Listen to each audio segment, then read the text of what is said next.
नमस्कार दोस्तों। वो कहावत तो आपने सुनी होगी कि चींटी के पर निकल आना, अर्थात जब कोई छोटा आदमी बड़ी बड़ी बातें करने लगता है तो ये कहावत चरितार्थ होने लगती है। आज जिस चींटी के पर निकल आए हैं उसका नाम है कनाडा।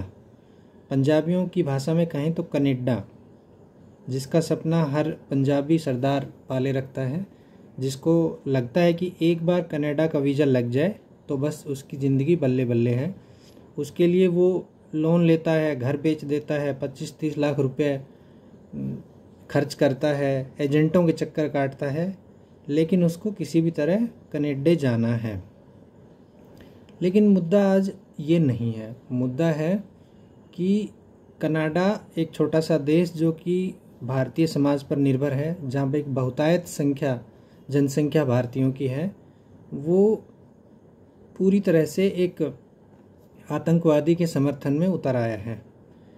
पिछली साल जून में एक खालिस्तानी आतंकवादी निज्जर की वहाँ पर हत्या हो गई थी। उसके समर्थन में वहाँ की सरकार, वहाँ के राष्ट्रपति जस्टिन ट्रूडो पूरी तरह से उसके समर्थन में आ गए हैं। अभी कल उन्होंने एक सनसनीखेज काम करते हुए कनाडा में स्थित भारतीय जो दूतावास के अधिकारी हैं उन पर निज्जर की हत्या का मुकदमा चलाने का प्रयास किया। भारत ने इस स्थिति को भांप लिया और वहाँ से अपने सभी जो राजनयिक हैं उनको कनाडा से भारत बुला लिया। सिर्फ भारत यहीं पर नहीं रुका, उन्होंने कनाडा जो दूतावास के जो भारत में कनाडा दूतावास के अधिकारी हैं उनको बुलाया और उनको भी तुरंत देश खाली करने को कहा।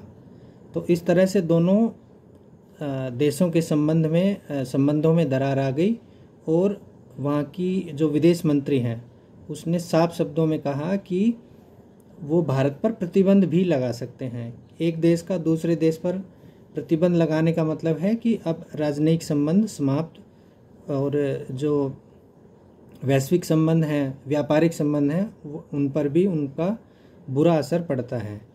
तो आप सोचिए कि एक आतंकवादी के समर्थन में निज्जर जो आतंकवादी खालिस्तानी आतंकवादी था उसके समर्थन में सरकार इस तरह से उतर आई है कि भारत के साथ संबंध खत्म करने तक की धमकी दे रही है। इस वजह से दोनों देशों के संबंध आपसी बिगड़े हैं।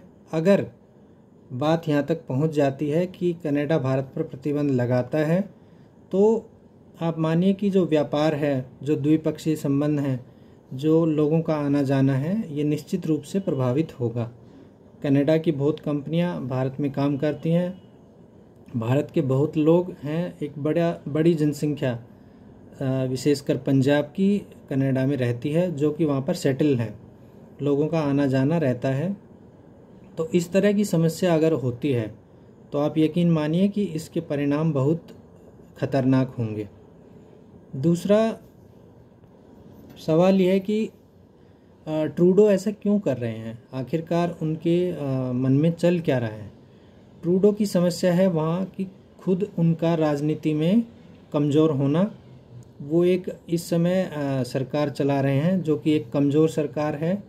उनको जो पार्टी एक समर्थन दे रही थी वह भी एक सरदार थे जिनकी पार्टी उनको समर्थन दे रही थी, जिसकी वजह से उनकी सरकार चल रही थी। उस पार्टी ने ट्रूडो से समर्थन वापस ले लिया, लेकिन सरकार वहाँ अभी भी अल्पमत में चल रही है। तो ये जो कमज़ोर सरकार है इसकी वजह से जो अपनी स्थानीय स्तर पर जो डामाडोल स्थिति है ट्रूडो की, उससे पार पाने के लिए वहाँ की सरकार ये सब चालें चल रही हैं, केवल इसलिए ताकि वहाँ पर जो भारतीय समुदाय रह रहा है उसको खुश किया जा सके। वो भारतीय समुदाय जिसमें एक कुछ हद तक कट्टरपंथी या खालिस्तानी तत्व भी शामिल हैं, जो समय समय पर भारत के खिलाफ जहर उगलते रहते हैं। कुछ हिस्सा, सभी नहीं, कुछ हिस्सा जो जिसमें एक भारत के खिलाफ जो भाषा बोलते हैं, उस वर्ग को खुश करने के लिए जस्टिन ट्रूडो और उनकी सरकार ये सब कर रही है। तो आने वाले समय में हो सकता है भारत और कनाडा के बीच जो संबंध हैं वो और बिगड़े, या ये लड़ाई आखिरकार कहाँ तक जाती है यह देखना अभी भविष्य के उसमें होगा।